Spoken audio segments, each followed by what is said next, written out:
and that. And Scottie, please chime in. And yeah. And then Cyril, I know you have to go, so that's fine too. Yeah, I have to And go. I have a gig. So I'm just gonna quickly, and then I'm sorry, I'm gonna have to bail. Vas-y, Um, merci yeah, beaucoup. it was great to meet you guys. J About that, I think you're right, Jenny. It's cultural. I think those are mental barrier and super cultural, and the traditions of things led us to define ourselves of this or that. But the reality is, I always try to think about things that are like, I have a body.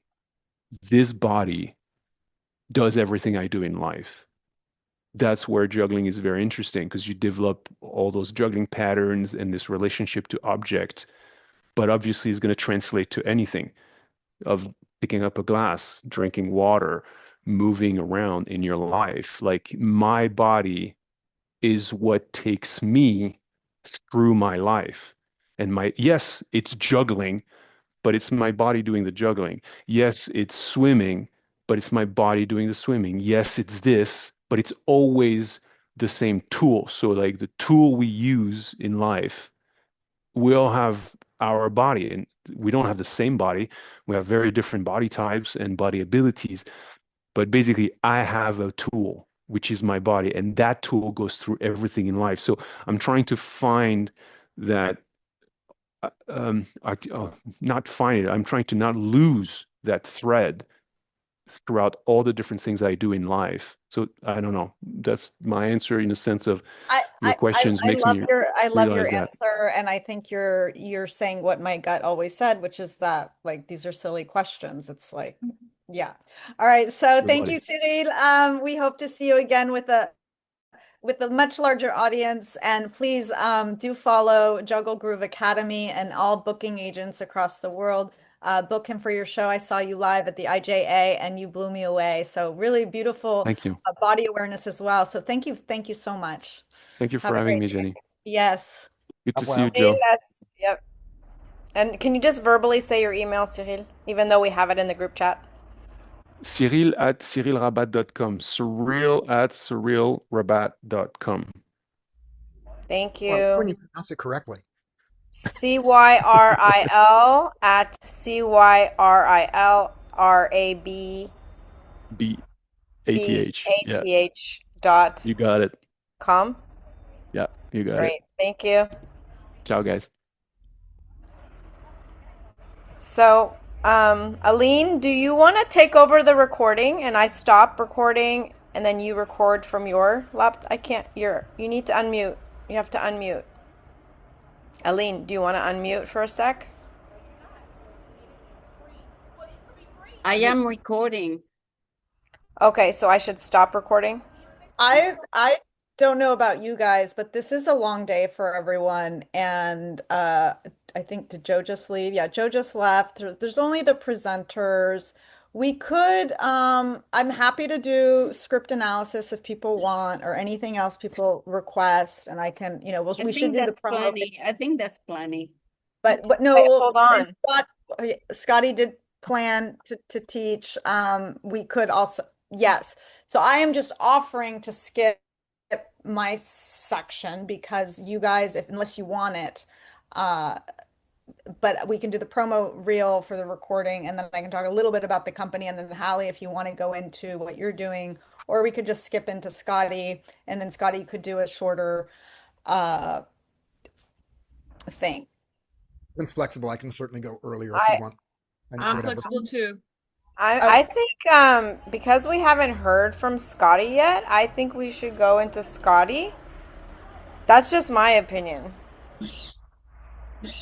that's what I was offering, but I didn't want, I was offering that. I agree. But I agree. We should go to okay. Scotty because it's been a long So day. Yeah, why The that's don't other thing I want to know, sorry, is a technical thing, is that we don't need two laptops recording this. So, Aline, if you're recording this, I will stop recording. Yeah, I am recording. Okay, then I will stop. okay. So I just have a request because I kind of worked hard on the promo video for this as a deadline. Could we put the promo video up, and then I'll just talk about the company because if someone, this will be viewed. I did a yoga class with 8 people and now there's 10,000 views. So I'm saying this has the potential. It might take 10 years. So I would like for historical value to have the promo video. I'll do a little shout out for for the company, and then we'll introduce Scottie. And remember, we also have the Scottie promo reel, and there we go.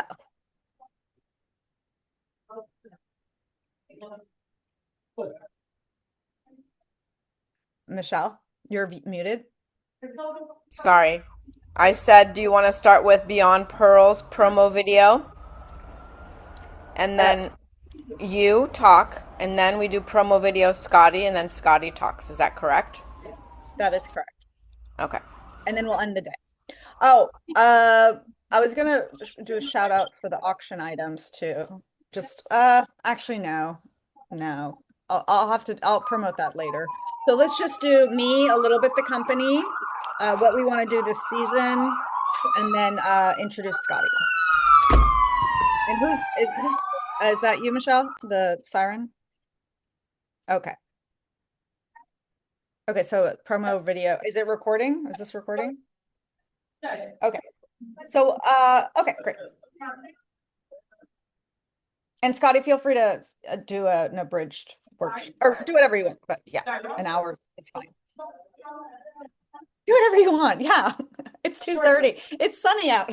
Let's go to the beach. Yeah. Okay. Get the Holly. Everything I learned back into.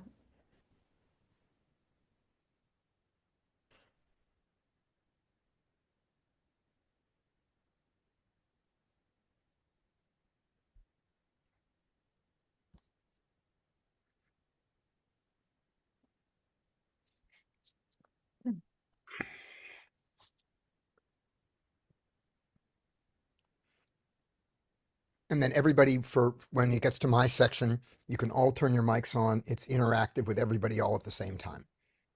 Okay. And then we're gonna start over the promo reel. And I don't Right. hear it, just so you know.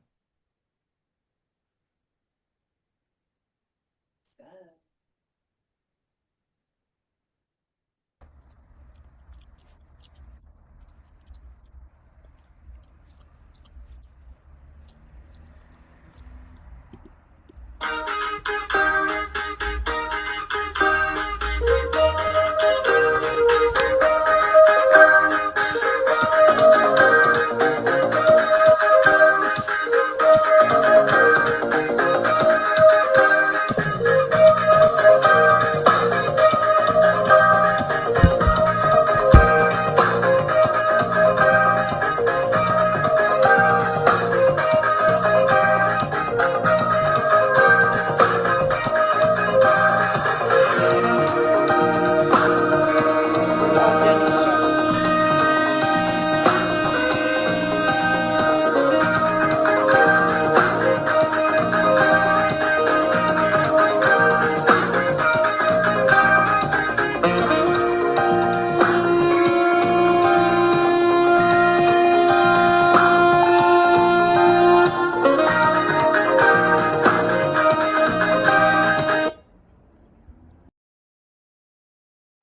Wow, that was amazing. Look at all that talent. So thank you for sharing that promo video for Beyond Pearls Productions. You can learn more about us at beyondpearls.org. I do want to mention the music is by Stan Harrison. And since we have a French crew in the house, oh, I really love Serge Gainsbourg, and he did perform with him. So anyway, I was really grateful for everyone in the team of Beyond Pearls Productions because I always say we co-create. So a little bit about the company. We are multidisciplinary, and we like to share art outdoors. So there's street theater. We talked about that earlier. But why not do beach theater, shows at the beach? I call it the set. I'm like, okay, we're meeting on the set. The most beautiful set for me is the ocean on a beautiful, clear day. And we can share this with children and families and the child inside the heart of all ages. And we also do programming in a season indoors every year, as well as community programming called Circus Jams, so that we can teach young children and adults and attract jugglers or circus artists to play and get off their cell phones and learn a fun skill or just hang out. In addition to that, we also tap into video film because of the pandemic, and we still are working on that. So Georgia is here with me. She's one of our grant writers, and we have a lot of great programming that we would love to do in this season, but we do need funding. So I'm just saying this to let everyone know that if you are in alignment with our mission statement, there are many ways to support us. It could be just following our page, which is Beyond Pearls Productions on Facebook, as well as Instagram, Beyond Pearls, and just like us, see what we're doing. If you're in LA or San Francisco or wherever, and you know that we're having a production, come see it, bring some friends. If we have something on YouTube, our Beyond Pearls Productions page on YouTube is Beyond Pearls Productions or Angie Pearl Production, and you can watch things. You can see what we need in terms of skill set or even items like an old iPhone you don't need. And of course, money always helps because we pay our artists and we pay our team. Everyone deserves the dancers, the jugglers, highly skilled. And we're really grateful because we have attracted highly skilled people, as we've seen today. Scottie, Hallie, Cyril, myself, always grateful for the people involved. One of my best things of wisdom, which I'm sure you all know, is to have a team with people who are smarter than you, more talented than you, kinder than you, and just better at you. And then the work will be good. So thank God I do that.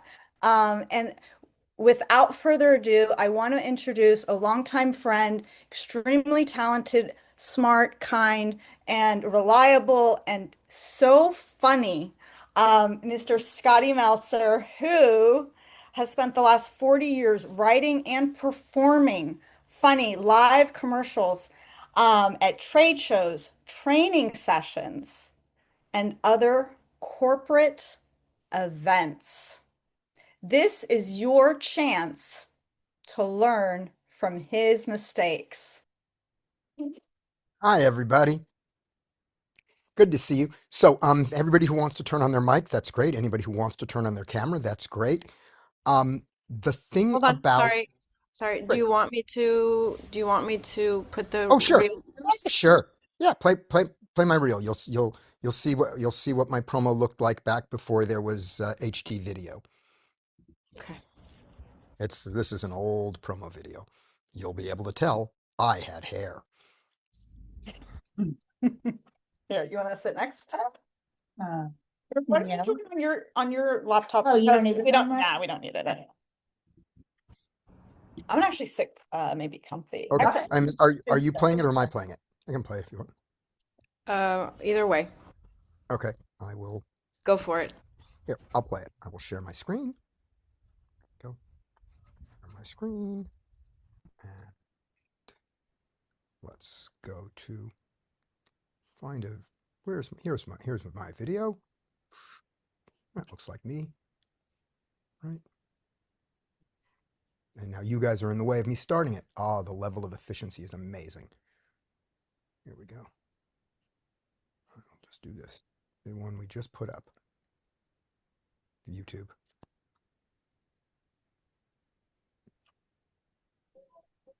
And if you have it, I had it all ready, and now I don't. Here we go. YouTube Studio. It's low right there. I'm not All sure. right. And Oh, there we oh, go. okay. I can Click on get you it. in. Uh,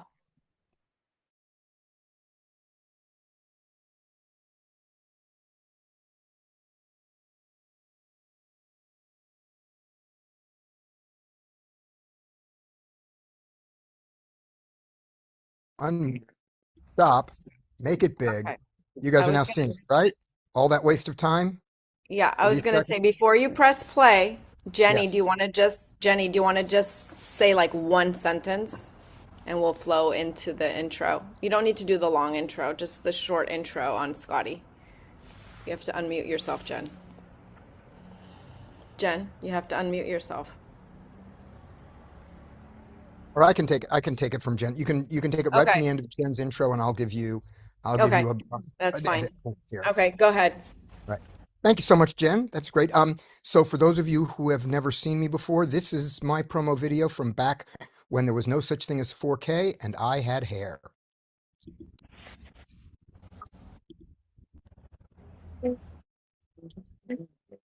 There's no audio. Oh, you can't hear my audio? No, I can't hear. Okay, you can't hear my audio.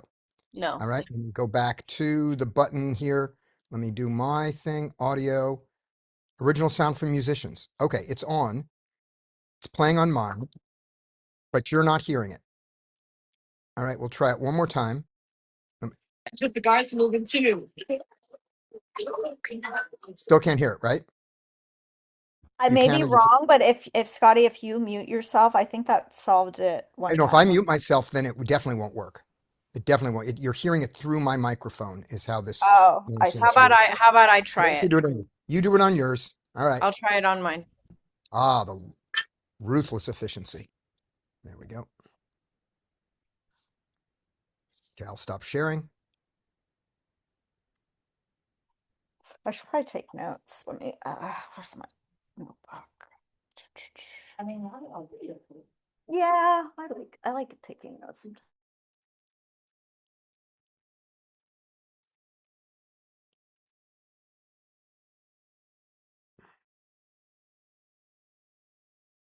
Okay. Did you get it?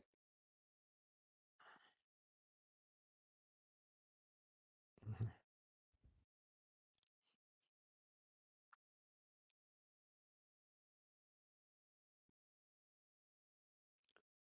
I am not seeing it. If anyone else is.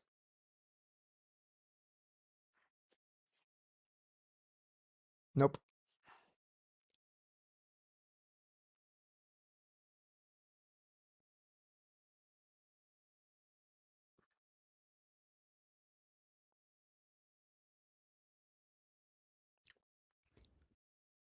Would you like to skip it?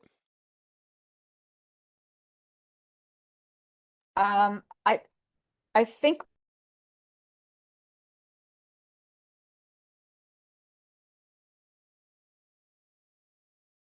Mom, could you put in a promo reel? I'm being muted all the time, but Mom, I'm asking you a I don't have the promo wheel. correct, but if we send you the promo reel when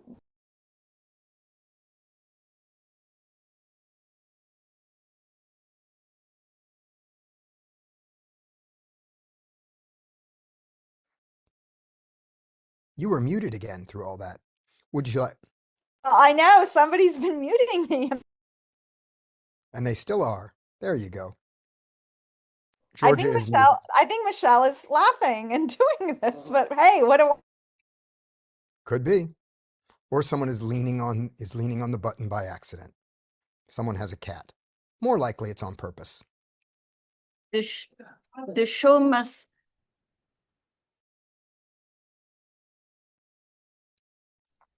Of all make the things in the world that don't have to go on, the show is actually the top of the list. The show must go on is something that we lie to ourselves in show business to make ourselves seem important. Um, a good friend of mine who does a theater show said, "You know what happens if the show doesn't go on? 600 people have a very nice, a longer dinner with their friends." All right. But do you want me to start with this without the reel? And we'll do that. Is that a Scotty, yes? was that a hint that the rule of if the audience is less than the team, you cancel the show? If you is that was that a hint? You No, want no, to not at have all. to go to Not at dinner? all. No, no, no. Nope. No, no, no. No, No, I'm fine. okay. You guys are the No, audience no, for no, but me. That's I just do, fine. I have performed in theater where if the audience is less than the cast, we just say, you know what, exactly, let's just have dinner and cancel the show. So Yeah, I didn't know if that was a reference or no, not. No, ours okay. was if you can take them in a fight, then you don't have to do the show. But no, I was just saying if we can't get the promo reel to work for whatever bizarre reason. I think we should move on. Okay, So hold great. on. I was watching the promo video the whole hmm time. It wasn't playing on your guys' screen. You didn't share screen, so we never saw it. We never heard it. We were just Okay. saying. Do So you do want you me to want? start again?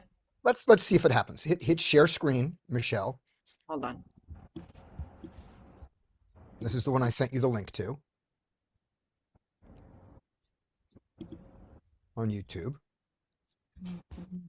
1 second. Okay,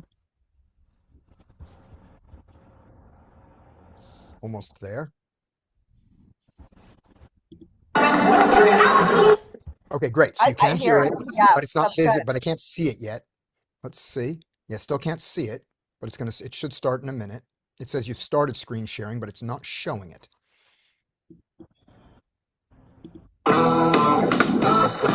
This is great. We can hear it super clear. So the volume is there, but no one is seeing it on their screen, right? We all just have a black screen that says Michelle Denoia has started screen sharing. Yes. Great. So Michelle, stop your screen sharing one time and restart it. Let's see if that's what went wrong. Okay, let's start it again and see if it comes up. No. And you're sharing your entire screen, that option? Oh, I got it. Okay, hold on. Mm. I think I got it.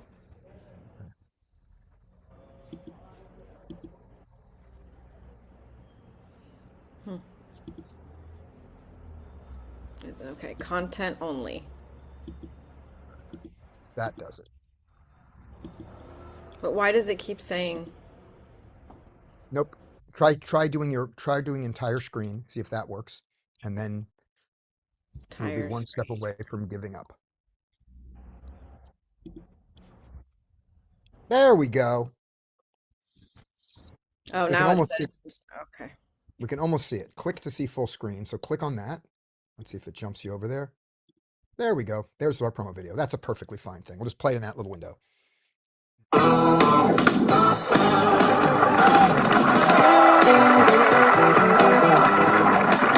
I did that just so I could see your bald Nope. spot. Look at that sucker vibrate. And the cigar's moving too.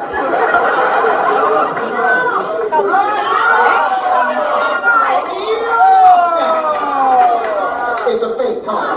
Give up. We're trying to give up. There we go. And the key to this trick is speed, ladies and gentlemen. There's absolutely no telling how long we can keep this going. And you understand the clock's very, very heavy. The lights are in his eyes. He's short and not very attractive. Like, That's right. that. I'm tougher than you. Stop. I'm better than you. Stop it. Yeah, I'm sorry. I'm Yeah, really sorry. none of it's working. Somebody else is gonna have to do it. I don't know All right. what's going So you stop sharing.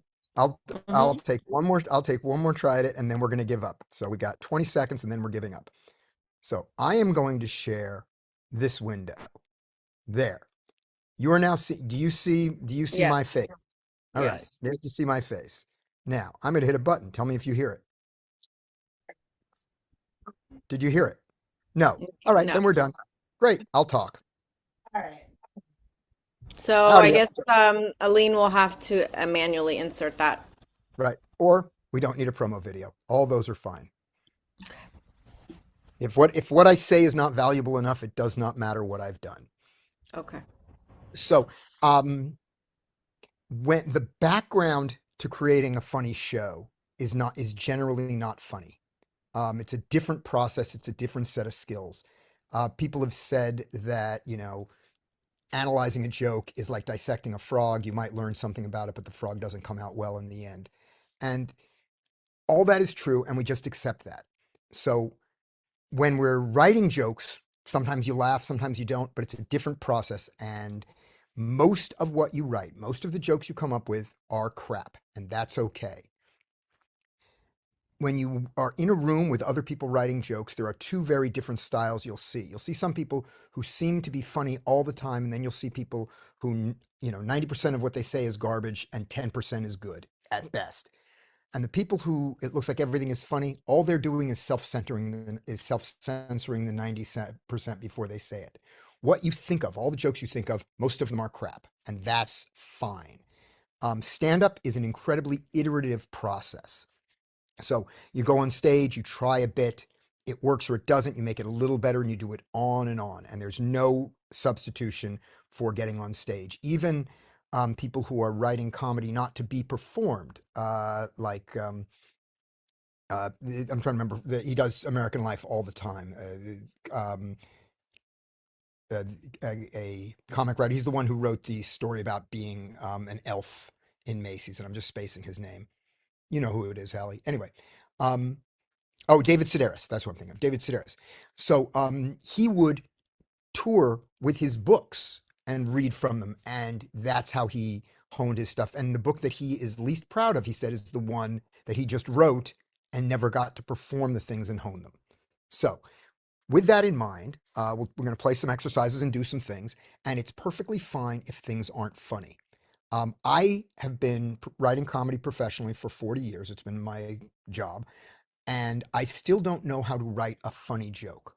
What I know how to do is write a lot of jokes and find out which ones are funny. And that's the process that I know that everybody's doing. So with that in mind, I'm going to show you a particular exercise. There are lots and lots of different ways to write a joke. There's probably as many different ways to write a joke as there are jokes. And of the exercises that you learn, there are a few of them that have been published. The first one was the two-list method in a book called How to Write and Sell Your Sense of Humor. There are various other ones, and no one that I know who writes professionally uses any of them. What Sorry, they did, can I interrupt for a second?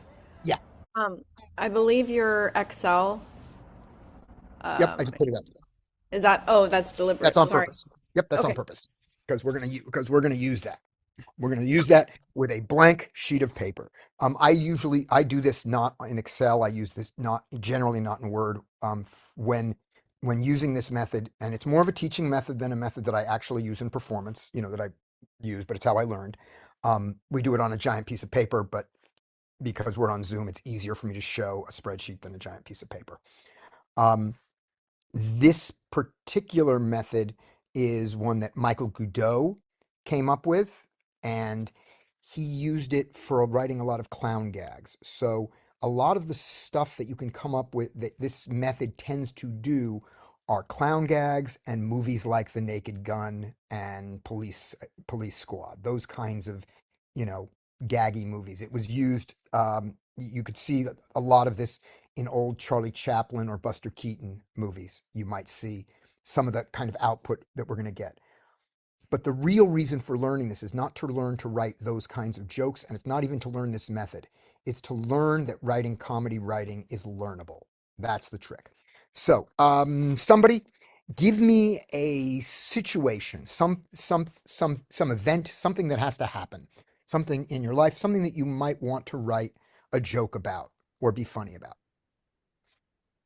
I'm going to a wedding. Maybe I Okay, could a wedding. do Perfect. Wedding. wedding So, toast. wedding. Great. So what I want to do, the first thing we're going to write down is just sort of a list of the steps of things that happen at a wedding. Okay? And vaguely in order, but they don't have to be in order. I'm going to say, I'll start you off so you know what I mean, and then other people join in. Everybody turn off unmute yourselves. This is a group assignment. So, the first thing that happens at a wedding is guests arrive. Okay. What's the next thing? What's a next thing that happens? Oh, I gotcha. That's the only Yeah. reason. I would say I'll be able to hear you, Georgia, before through Jen's mic. before the guests arrive, and maybe this is off topic, but I would put guest list There's a guest and list. and Right. table who's sitting with who? Table There's a list. guest list. There's a table assignments. Table Um, assignment, yeah. Right. We can also go so far back as there's a proposal and all that, but it doesn't matter where we start in the process. We'll start here. So there's, so I then we said can do guest list and table assignment because I thought those would be funny. That's why. yeah, great. Great. Guest list, table assignments, invitations go out. Okay. Yes. Invitations, invitations. The guests arrive. Food. Do you want us Food. to just keep shouting about? Yeah. We're gonna get about a dozen. Food. Saying hello, greeting. People are seated. They're greeted. They're greeted. Uh, They're the greeted. dancing on Yep. the floor. Yep, that's going to come later. We're doing vaguely in order. Food. Food. So- What's the menu? What's the food that's served? okay, so that's going to be down here. Decided. Oh, So we have order. deciding on food. Dress attire. Food. People before they even arrive. People get dressed. Everyone dresses. And budget. Dresses. Yep. Budget. Okay. Moving more to the wedding itself. People are seated. They're greeted. Well, actually, they get seated. They arrive. They get greeted. They get seated. The procession comes in. So we get the participants. The aisle. Yeah, we have the aisle. I'm thinking. So The flower girl. spouse enters. Maid, Of honor. matron, man of honor, things. Man of honor. Bride Then we got bridesmaids. Bridesmaids. enters.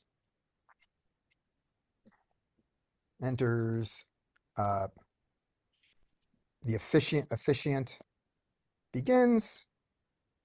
Vows. Acceptance. There's a Ring. bunch. Vows, ring, acceptance. Music, Great. All right. Say what? music, a mom- band, My mom said band. Great, music. Okay, great. That's enough. That's more than enough. We're not even going to use all of these. We're going to just use a few. So these are the steps that would happen. If you were making a movie or a play, these would be some of the beats you might hit, some of them, if you were doing a wedding scene, right? And you're looking for some of the jokes and things you might do with it. Next thing we're going to do, next to each one, we're going to write down a list of things that we just assume about this. This is called an assumption list because it is a list of assumptions. All right. So, on the guest list, things that we assume. human. They're not wedding crashers. Humans. Okay, good. Humans. Okay. That they were invited. They're invited. Good. Wedding not crashers. Yeah. Guest Right. list. The assumption of a guest list is that it's people you want to see. Yeah. No. You want. Sometimes. Yeah, You I don't know want them about family in-laws. want them there. These are some of the assumptions. Great. I'm going to do just a couple more before we go. Let's do it written down. Okay. Written down, which also implies that it's readable. Okay. Good. All right. Next thing. Table assignments. What are some of the assumptions we make about the table assignments? On The a tables table. don't move. Tables don't move. Tables. People get along. Aren't enemies. Yeah. People aren't enemies. Good. Good. People aren't enemies. Okay. Let's do one more. Tables are stationary. People aren't enemies. People sit at the correct table. Yeah, people sit at the correct table. Correct. Good. Table. Right. All right. We have deciding of food. What are some of the things we assume about the deciding of the food? Fresh Not and very- tasty. Tasty. Not poisoned. Yeah. That would be bad. It's a good quite. assumption. Doesn't matter if I'm Not spelling it right. durian. Not Say again? durian. Durian? Not durian? Not durian? Yeah. Oh, I love, oh, durian. Oh, yes. Oh, that's, yes. Great. All right. Some of the things we assume about the invitations. Legible. They were sent. What? Legible. Legible. And accurate. Accurate Accurate. address. Accurate Accurate address. address. Good. Date, accurate date and time. Right. Date, etc. Good. Excellent. All right. Everybody gets dressed up for this. So the assumptions are they dress for a wedding. Right. They're not wearing a scuba diving. Yeah. Yeah. Scuba. And I'm gonna move this here, dress for a wedding. I'm gonna put this one right here. I'm gonna go scuba. There. Okay. As you'll see why it's a little jump ahead. So we have this. So here's our subject. Here are our assumptions. Okay, good. And we'll do one more for dressing for a wedding. What's another assumption about dressing for They a wedding? wear clothes. Clothes. They're dressed in clothes. Okay, good. Guests arrive. What are some of the things we assume about the guests that arrive? They were invited. They were Yes. You know, They were invited. Okay. They arrive before the wedding starts. They're not too late. Before they arrive before the bride. The aisle walk. For the aisle. Yeah, before Yeah. the aisle. There we go. Great. They know the bride or groom. What? They know the They know- bride or yeah, good. groom. Yes, Yeah. good. They know the bride / groom / spouses. Yeah. Okay, good. All right. What do we assume about they're greeted? They're greeted by the family. Okay. We assume they are greeted by, okay. What else? Anything else about them being greeted that we just assume? The local language. Yeah, it's not in Japanese if they're in America. Understand. Understand. Yeah, the correct language. That's a good Right. point. Perfect. The people are seated here. I'm picturing they're seated for the wedding. So they're facing the altar, where the wedding is happening. They're facing the altar. The seats work. Seats don't have glue on them. Or whoopee cushions. Right, these are some of the things that we assume. All right, whoopee cushions. I don't care about spelling. The spouse enters. What do we assume? They don't No trip. silly walk. They don't- Sorry, Hallie. Go for it. Trip. Okay, what else? The right spouse was good. No Let's silly walks. Okay. Oh, I like that. They walk in that wedding way. Yeah, the wedding Touch, way. Step, touch, step, touch, touch, touch. Dum, Right, exactly. The maid of honor, matron of honor, man of honor stuff. Is not drunk. Not drunk. What? It might be. There we go. I don't know about that. I don't know about that. Putting in human again. And let's do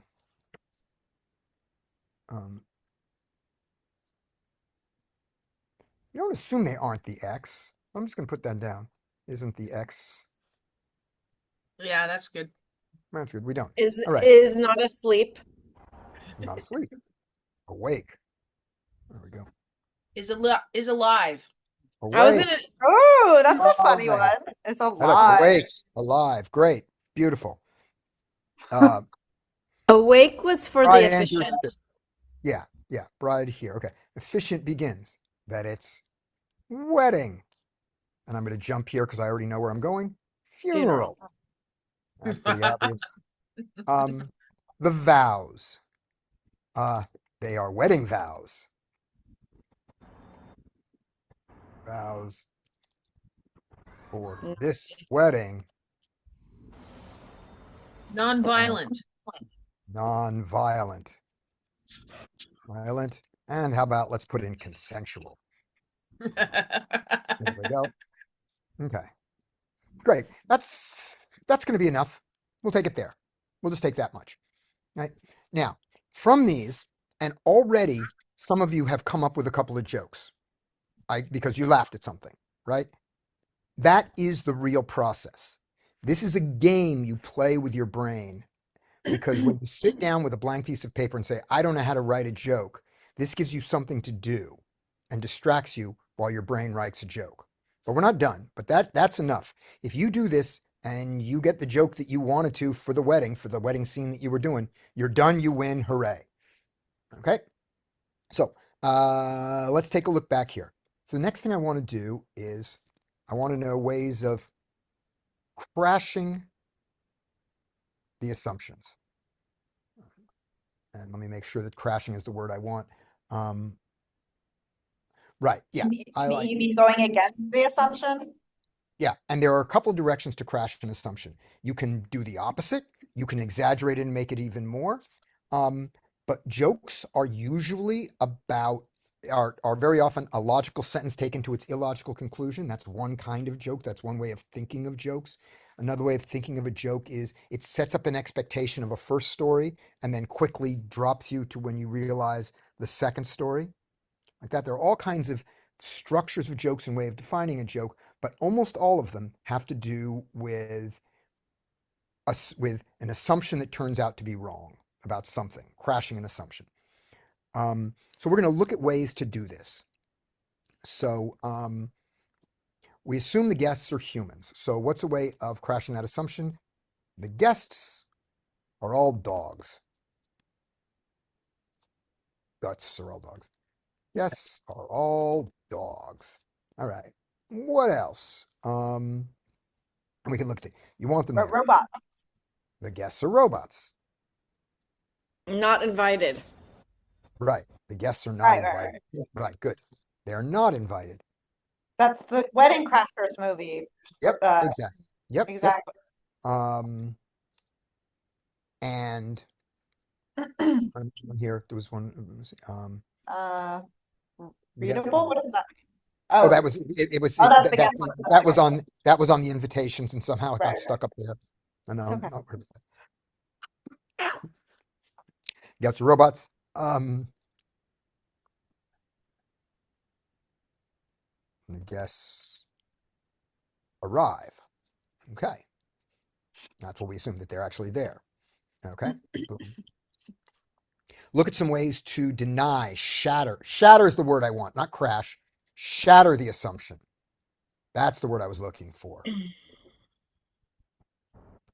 Right. So the tables are stationary. The tables move when you try to sit down. Right? That's a way of shattering the assumption that the tables are stationary. Other things we can say there. Okay, so how do we shatter the people aren't enemies? Which is, it's the negotiators from the previous scene. It's the negotiators, lawyers, anybody who would, negotiators, lawyers, cops, robbers, from the previous scene. All right, there we go. I guess food poisoning. Okay. That is right there. That is crashing it. What?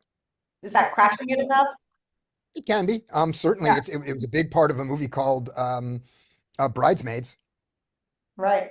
It wasn't at the wedding where it happened. It was a previous one that was an extended beating it. One of the things that will happen in any time you do this is you will think of a joke that already exists that someone already wrote from another movie or another guy's act that comes up, and that's just fine. You go, "Yep, that happened," and then you just move on. Okay. Disgusting. Okay. The food is disgusting. All right.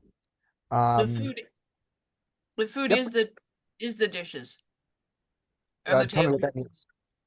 The food is actually the dishes and the table and not It's actual food. oh, It's like nice. It's the you can table eat the and dish. dishes and the table and Oh, Yeah. like a napkin. Right.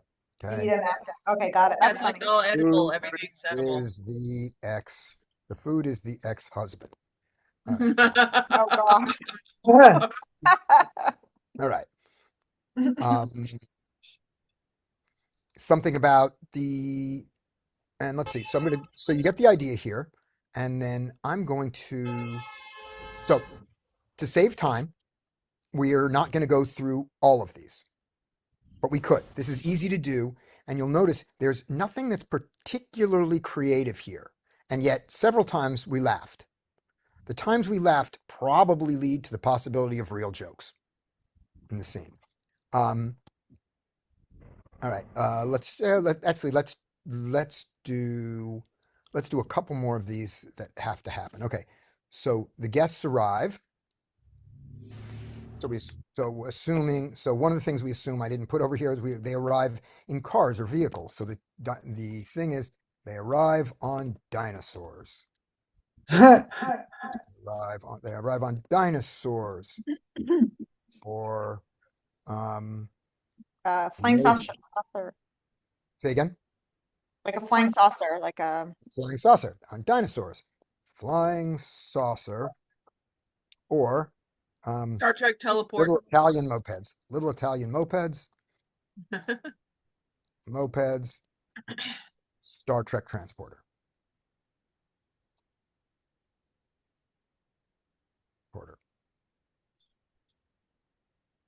Transporter. All right, there we go. All right, and we got something on guests arriving. I wanted that there just because I wanted that.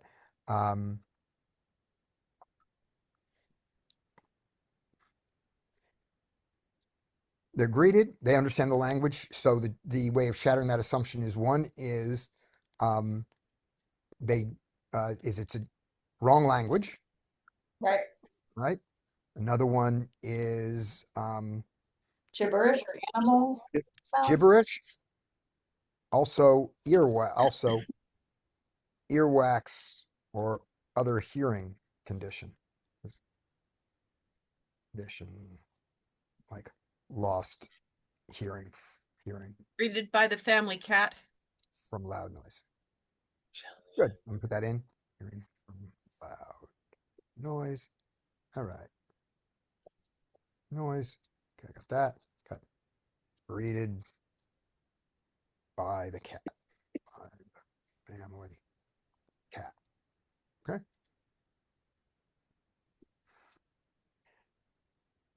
People are seated. They're facing the altar. They are seated backwards. Backwards. They're seated. They're seated like flash dance. Okay. What if they're wow? Maybe I should. That's because that's you in Georgia. So just Yeah. simple. Okay. Yeah. Oh, let me get mine. Hang on. Yeah, hit yours, and then Georgia, when you talk, I'll still hear you through Jennifer's Okay. mic. I'm Okay, muted. so like flash dance. What was the one you said, Jennifer? Oh, they could be like in a headstand or like a acrobatic thing. Right. Headstands. Any acro pose does it. Okay. Velcroed to the wall. Velcroed to the wall. Velcroed to the wall. Great. All right. Spouse first enters in wedding walk, the one we all know. Second in John Cleese walk.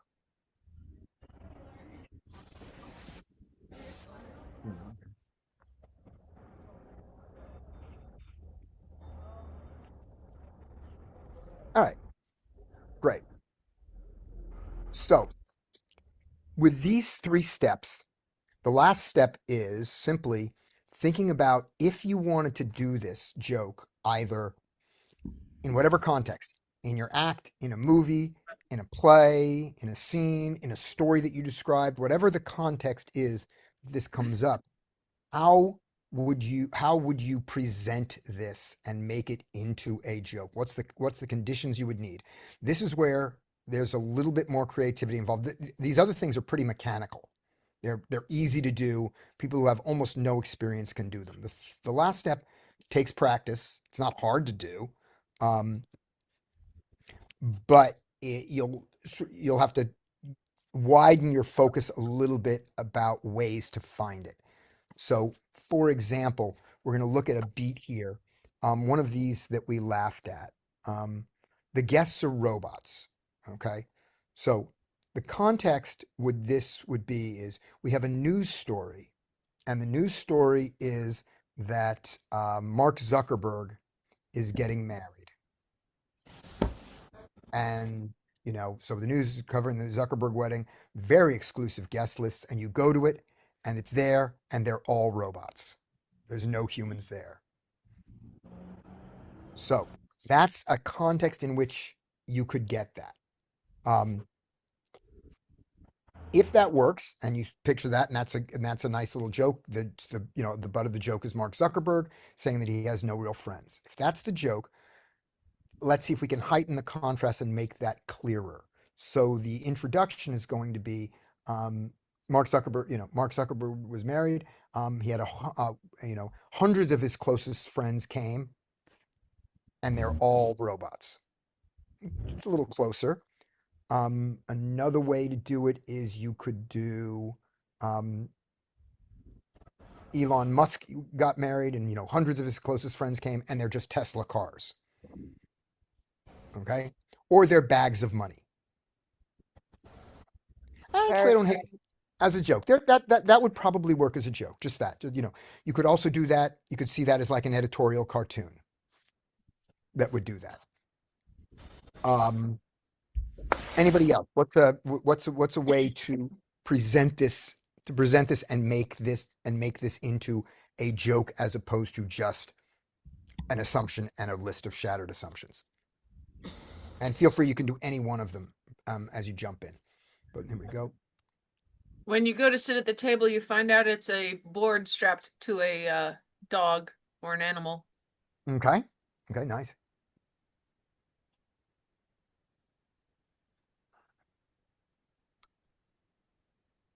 So there'd be a pratfalls everywhere.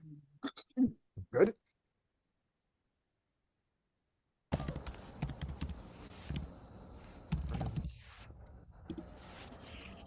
Maybe the groom's father has a circus act with dogs, and normally he can control them so they'd stay still, Right. but then somebody accidentally does the wrong command, and all of a sudden the dogs and the tables all go everywhere. Great. Okay, so let's do eating bags of money in the seats. So that's one joke there. Okay, so for the one you suggested is we'll have the setup, which is that it is a circus wedding, right? And so the audience is going to have clowns and it's going to have various animals from the circus. And what we've seen in an earlier scene is a particular command, a particular trick that the animals do. And that will get cued by accident. And it'll be why it happens. So you could picture a scene where in his circus act, one of the things the dogs do is there's a woman. She is dressed as it doesn't have to be a woman, but it always is in this scene. She's dressed as a roustabout. She's got the overalls and like that, cleaning the thing, and the dog is trained to run up, grab the bottom of her pant leg, and pull off the costume. It's a Velcro release, and there she is in her spangly circus act and does her hula hoop act after it. That's the scene. We know that that's what the dog does. So now And now this joke is by to be away from a wedding. There's no reason for this to be at a wedding. It could be, but the command for the dog to do that is a whistle. And the whistle goes off because, they're outside and they're next to, next to them is a play park. The whistle goes off and the dog runs up and he does this to the bride and rips off the dress. But the important thing for that little joke is I would take that out completely from the setting of a wedding and just look at a place where if you trained, you have a dog that's been trained to do an action, and so it's just a different joke, and where that action could be inappropriate. So that becomes my dog joke I would look for outside of here. I can think of several different ones. All right, let's go to another one of these shatter things. Table assignments. So so you sit down, and every time people sit down, the table moves away. That's something you could see happening in a Charlie Chaplin movie, Mm, right? Why? totally. Why is the table moving? Um, because it's like, Table legs. Why are the uh, table? it got The possessed. legs are Okay. enchanted. Okay, table legs Yeah, there's enchanted. a witchcraft. It got possessed. It got a Right, spell. enchanted. And so here the setting is this would have been a Disney movie kind of thing, Cinderella kind of thing, where Fantasia. the pumpkin gets turned into the coach, and it's Cinderella part two.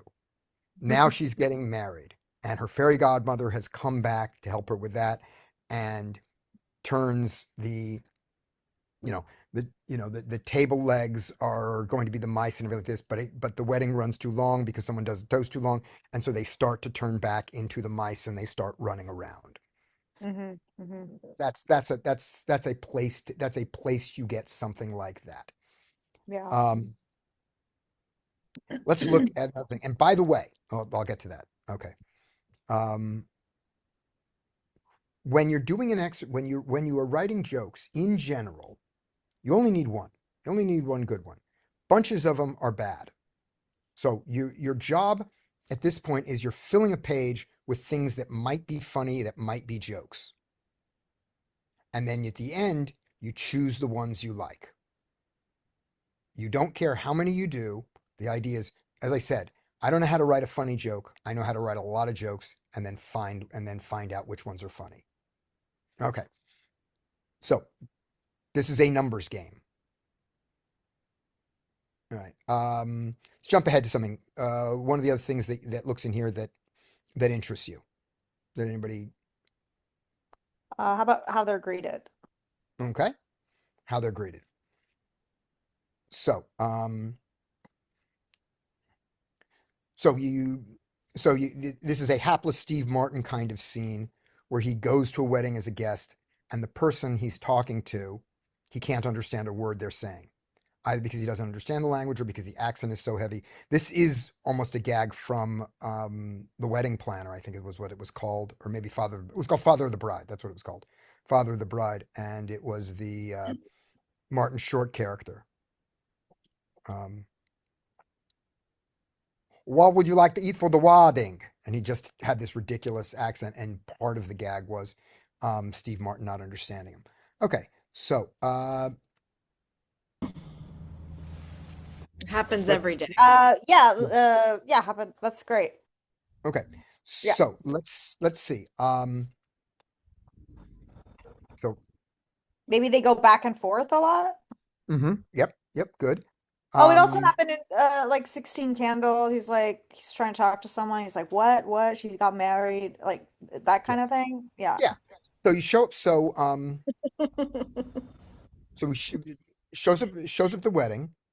Everyone is speaking. Everyone is speaking in Vietnamese. Doesn't understand Vietnamese. And what is the next step? How do we heighten that tension? What goes wrong with this? Because that's a comic situation, but it isn't a joke yet. Is it what is a joke? Because if everyone's laughing, is that a joke? Yes, for our purposes, if the audience is laughing, that's a joke. So if That's it's all. just somebody's accent and it's strong and we can't understand him, and that's enough to That can be be enough, but there are ways of making it better. Um, one of with the an things actual misunderstanding of a sentence. where there's a reason or in the person's reaction. So I there I is see a no yeah. yeah, there is no doubt because this was done for years that just making fun of Chinese people's accent was a joke. Audiences laughed at it. Now we look at that and we find it, racist and cliche. But you cannot deny that that's what the joke was in Breakfast of Tiffany's. Okay. Um, Taking that one step further, though, now, looking at people's understandings of it, you can get a better joke. And I will give you an example here. I'm going to take a little left turn here. When you're writing stuff, there's nothing so racist, misogynist, dirty, inappropriate that you can't write it. You get to decide whether you want to perform it or put it out on stage. But the mindset of having an open mind for looking at these kinds of contradictions, for looking at ways of shattering assumptions, you want to be wide open. You don't want to say to yourself during this process, oh, I would never say that, or that's not appropriate, or that's racist, because it should be at this point. You can then decide ways of making it better, whether you want to do it, whether you don't. Um, so again, if you watch a ton of movies just back at even the 70s, 80s, probably into the 90s, people just talking with Chinese accents is a joke. Pretty shitty joke, but it's a joke. Here is a fantastic joke that a guy came up from this. The guy's name is Thomas Middleditch. He was the star of the TV show Silicon Valley, among other things. So he's on stage at the taping of a comedy show. But this actually happened. This is not like a scene in a movie. At this show, and he's on stage and he's there with Kumail Nanjiani and Jonah Ray. So they're like the hosts and they introduce him. And he starts talking and he's to set up a bit. He goes, so here's the thing. Here's a guy. He's a white guy, but he grew up in China. So Chinese is his first language. And when he was 22, he came to the US and learned English.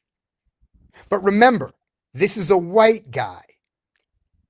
And right as he's about to start to go into the most racist version of a white guy speaking English with a Chinese accent, and you realize that's where he's going, Kumail Nanjiani and Jonah Ray just slowly try to step off the stage so they not be there when this incredibly racist thing happens. Now, he never went to the beat of actually doing the voice. He didn't have to. That was the joke. So the joke was on our feelings about what he's about to do, because everybody knew how inappropriate what he was about to do was going to be. Why is it inappropriate if that was if Chinese was genuinely his first language? That's the point. It's both things going on at the same time, which is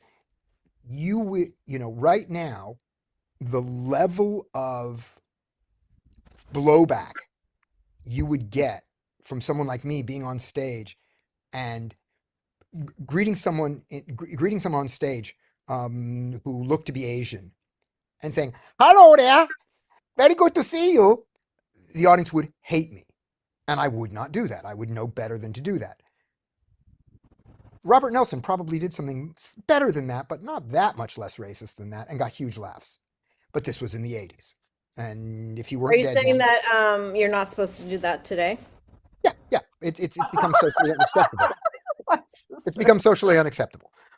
There are places that it's not. Yeah. There are audiences that it's not unacceptable for. Scotty, when you go in Europe, are there different rules? There are different rules for every audience, and Oh. the performer makes the rules as they go, if you know what I mean. So Your if you're in show, Texas or in San Francisco, you're not going to perform the same content? uh, you might say the exact same words, but they would be a completely different context. Yes. Um,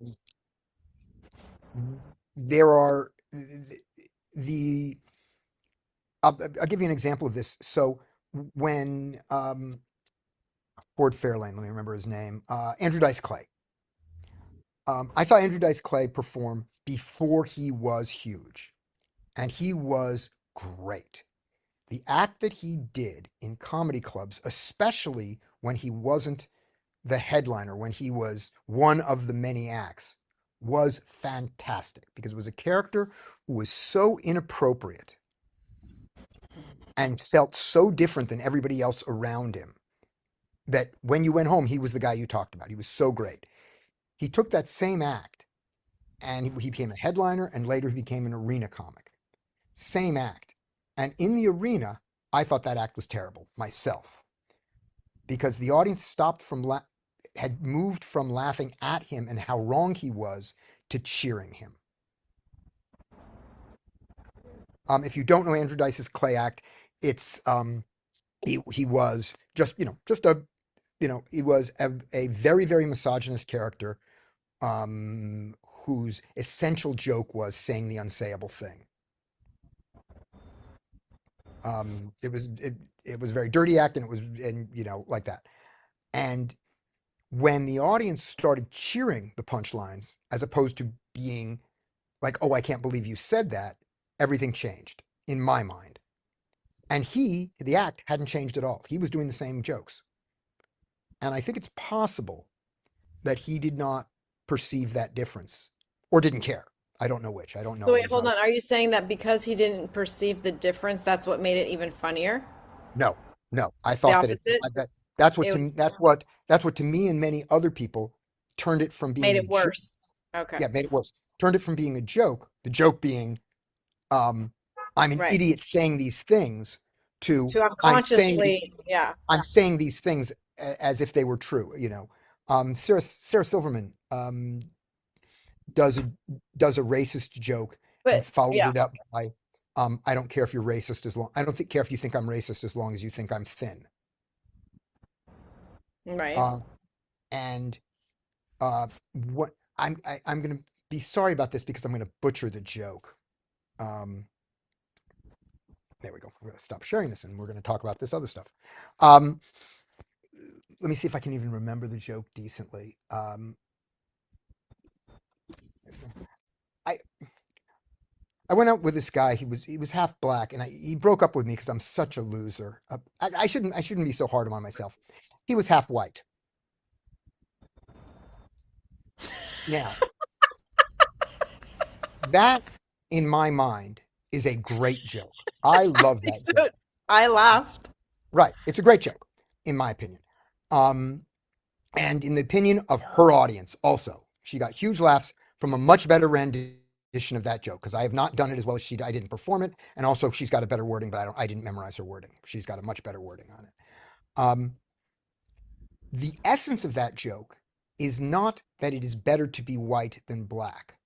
The essence of that joke is she is someone who is so shallow that she believes that, Correct. right? Yes. However, I can conceive of an audience that if you did that in front of them, San they Francisco.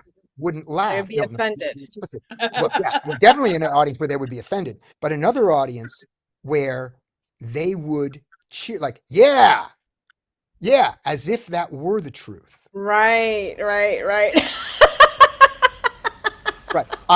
I did a joke. I joke in my show where my partner Katrina is dogs on me all the time. That's part of our of the structure of our jokes. And at one point, she did something. I don't remember what the insult was, and I said, she said, let me see if I get the line right. I said, white men are the most oppressed group in our society today. And she says, you're an idiot. And I say, stupid white men are the most oppressed group in our society today. Okay? And I liked that joke, and Hallie likes that joke, and Jennifer likes that joke. So that's great. And we did it a couple times. It was great. And we stopped doing it when I said, white men are the most oppressed group in our society today. And three people in the audience went, yeah. And I went, I don't even want to say this sentence. Yeah, damn. Yeah. Yeah, So that was the thing. So yeah. What about someone like Donald Trump, Hmm. who um he's so oblivious, or I should say he seems to be oblivious. Hmm. When you listen to him talk, he's humorous Yeah. because you If would think it's scripted, but it's real. if this weren't real, some of it would be very funny. There's But also you don't something think that because interesting. it's real, it's even funnier? No. It's because it's real that it's not It funny. depends. It depends. When you watch him, do you laugh or do you cringe? If you laugh, it's a It joke. depends on who's watching him, right? Yeah, we're using that. We're I using that think he's definition. funny Okay. and some people cringe. Okay, there you go. Then for you, those are It jokes. depends. It Yeah, depends. there is a style of joke on the right that most people on the left misunderstand because they don't understand the target of the joke. And it is the joke, the punchline is not what's being said by the performer.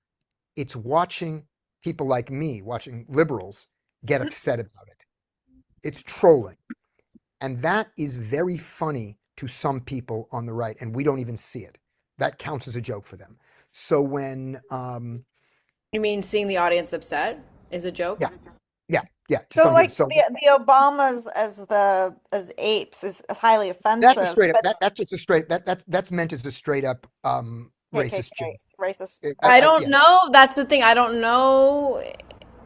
I but it is I meant to be think funny. that the person who posted it might have thought that it was a joke, Yes, absolutely, absolutely. To but them, yeah.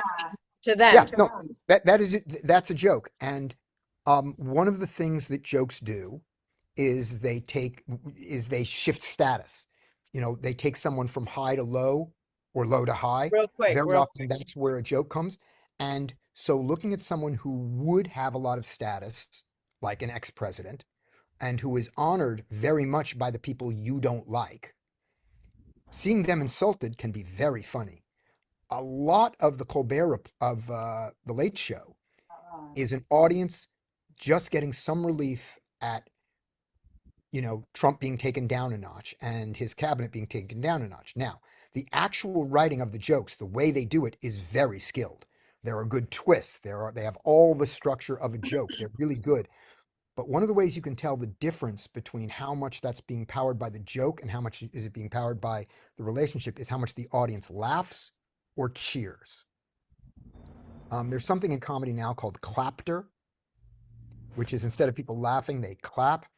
And it is among stand-ups looked down upon. It is very effective, but it's the idea that's not actually a joke. That's just us all agreeing with you.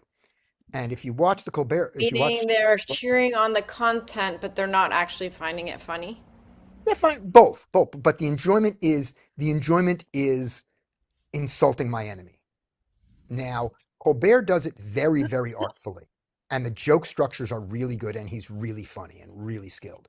But if you watch his monologue, watch for how many of the things that the audience's first reaction is to cheer or to laugh. When their first reaction is to cheer, they've missed their marks as comedians and they've hit their mark as something else. And they can be both things.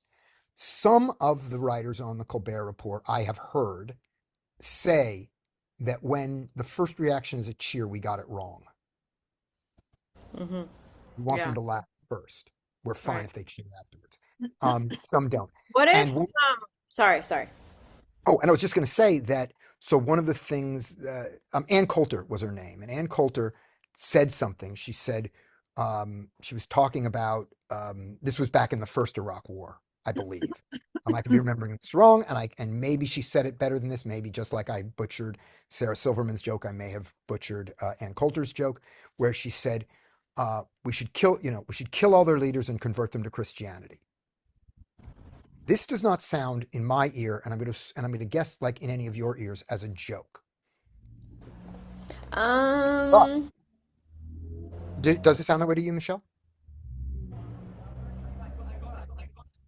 you're talking about, does it sound like a joke to say that we'll take Muslim leaders and make them Christian?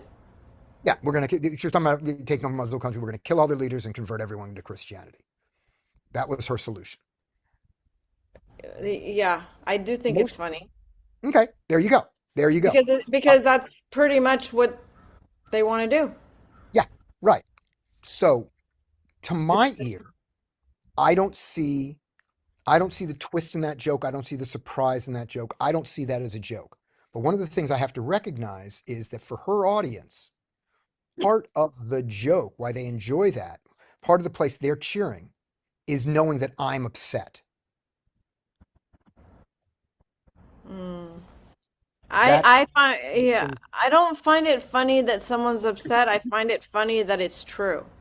Okay, there you go. Okay, That's what I think the government yeah, is trying to do, essentially. okay, there you go. But that's just me. Yeah. Um, other things I've been pontificating for a while. I have a question. I mean, I Sure. know this isn't your expert. Well, I don't have a question. Keep going. Yeah, I'm gonna shut up. No, no, I'm opening this up I'll to I'm shut opening up. this up to What anybody. about when you Yeah. have a content of a joke that's really, really bad, or I should say, yeah, but and you have a bunch of people laughing. Right. So then it's a performer's choice and your own choice as an artist of what you want to put out in the world. If you like it, great. It's up to you. Um, be aware that other people may not, and you may get some blowback. And the more the less famous you are, the less blowback you get from anything. Um, you could go viral by accident, but I mean, a joke that one of the jokes that I wrote, which I am not proud of at all, which I is the one that amongst a group of my friends got the repeated the most because of its inappropriateness.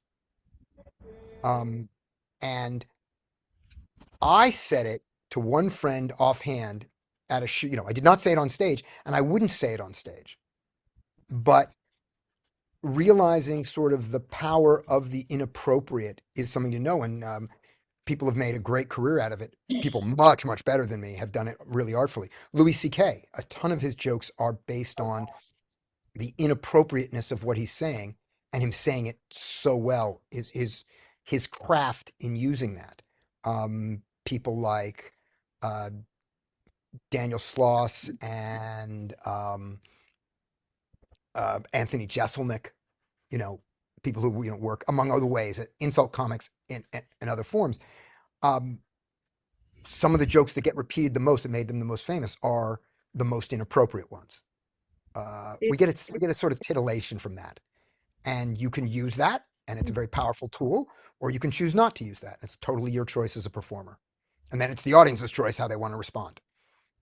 I think when there's no malice, meaning there's no intent to hurt anyone, Hmm.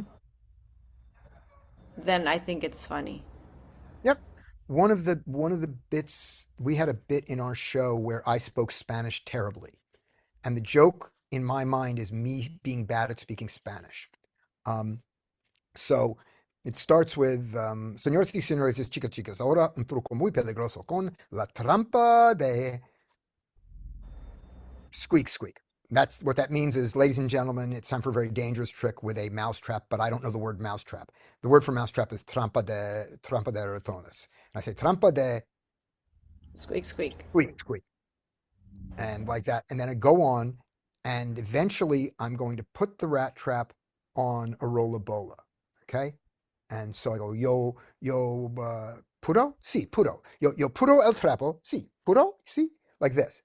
The word puro doesn't exist in Spanish, but if it did, it would mean a male whore, because puta is a very insulting way to call a woman. It means whore. And there isn't the word puto, but it's what the word would be. And so me standing there, not being able to speak Spanish, in front of an audience that does speak Spanish, saying puto, like put, incorrectly, while actually saying, I'm a male whore, I'm a male whore, and not getting it right. Yo puro, sí, sí, yo puro, yeah, yo puro el trapo, sí, good, like this. That's Now, funny. I love this routine. I was very proud of it and very happy. I also got complaints from this routine. I never got a complaint from someone whose Spanish was their first language. See? I got complaints Exactly. from, I got complaints in general, and there weren't many, but they were all white people, all of whom said, my friends who speak Spanish wouldn't find this funny. And my thought was, you didn't see your friends in the audience, because when I performed in places like El Centro, where there was a primarily Spanish audience, it was the bit that they found the funniest, me being an idiot. You know, that my, Because it wasn't on purpose. right, So that's why it's funny. right.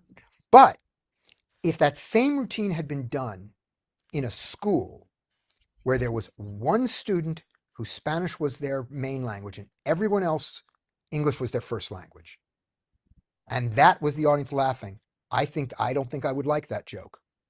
I think that that joke comes off different, because then I think the audience might be starting laughing at the idea of, we don't have to speak Spanish well. It's funny that you don't speak it. You don't need to. It all depends So on the the measure audience. is not laughter? It can be. Isn't it, That can be enough. isn't laughter the only measure in comedy? Well, actually, Um, there's probably more than one measure, but isn't that the main measure? that's the measure of success. But there's more to comedy. But as an art form, you get to decide. If you are a painter, you can create a great painting that evokes an incredible feeling in the audience with paint, with incredibly skilled things like this. And if it depicts the murder of a child, and your intent there is to shock your audience, and and that's it, you might go, well, that's not a good, that's a well-crafted piece of art, but it's not good art. If the reason that you're depicting the murder of a child is because you're making a statement about something real that you feel important, that might be a fabulous piece of art. Right. Yeah, like But Guernica. none of that changes the skill that went into it. None of that changes how good the painting is. And so with the joke, it's the same thing. Well, good, Um, paint. Well, no, that's a yeah, good question, but paint. Good. What do you mean by good? You mean technique up to you. or Yeah, art? but there I was talking about the technique. I was saying Technique. it doesn't Okay. change. Right. It doesn't Right. change the tech. It doesn't change the technical parameters. Well, And then you, as an artist, technique doesn't mean it's a good painting. right, right, and then you get to decide. Um, as a joke goes, I had a joke in mind here, and then we'll be done in a couple minutes. The joke was, what was one of mine actually. I've forgotten. Moved on. So I start with, as a craftsman, I start with a simple question: is this funny? And the answer to that simple question is, did the audience laugh? If they did, it's funny. And then, as a responsible human being, I decide, do I want to put it, whatever it is, do I want to put it on stage? Because I'm hoping I'm a good enough writer to write an incredibly racist joke that will work. And then look at that and go, I don't want to be saying that on stage. I don't feel like it.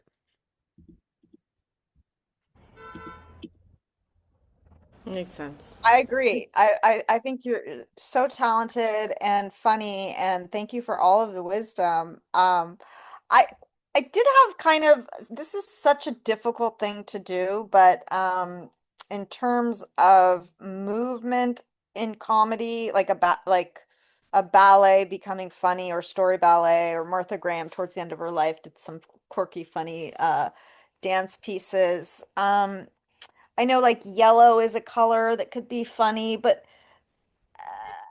anything in terms of when you're working with Katrina and you're not speaking, that you use to evoke laughter from the audience, like even an entrance. Do you have like a exercise or a word game or that kind of thing? So first of all, so I'm not particularly good at that. Right, right. It is a We form that I definitely know. exists, and we get some of them. But I would say that the jokes that we've gotten that are almost purely physical, um, were all lucky accidents that happened on stage that we then repeat. and do again because they went, something happened on stage. It got a laugh. We noticed it. We said, let's do that next show again. And then we kept refining it. Right.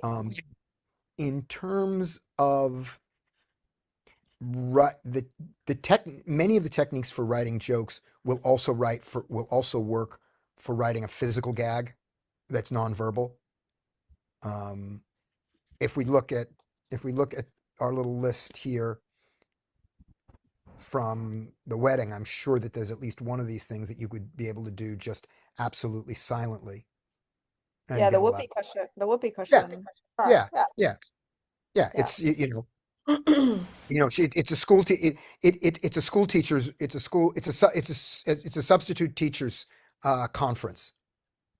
So now it's not a wedding. I'm just moving there. Substitute teachers conference. They all come in and there's a whoopee cushion or a pin on every seat. You know that that one beat there is not physical, and you come from the same places. That was amazing. So, Scottie, you are with Comedy Industries, I am. comedyindustries.com, and you tour a lot in Europe and America with doing trade shows. And I'm so grateful to have met you at the Circus Center so many years ago. And I want to thank you for your dedication with this particular event, but in many other areas where I needed guidance. And thank you, everyone here. So much gratitude. Um, and I do believe that this will be seen by thousands and thousands of people with time. I wanted to say that No time has been wasted at all. No, no. What's yeah, time to big? I thought that this segment was very good because it was tangible with an actual interactive exercise. Good And then, of exercise. course, Yeah. Yes, yeah, absolutely. Yeah, I like it. interactive. I like interactive. Yeah.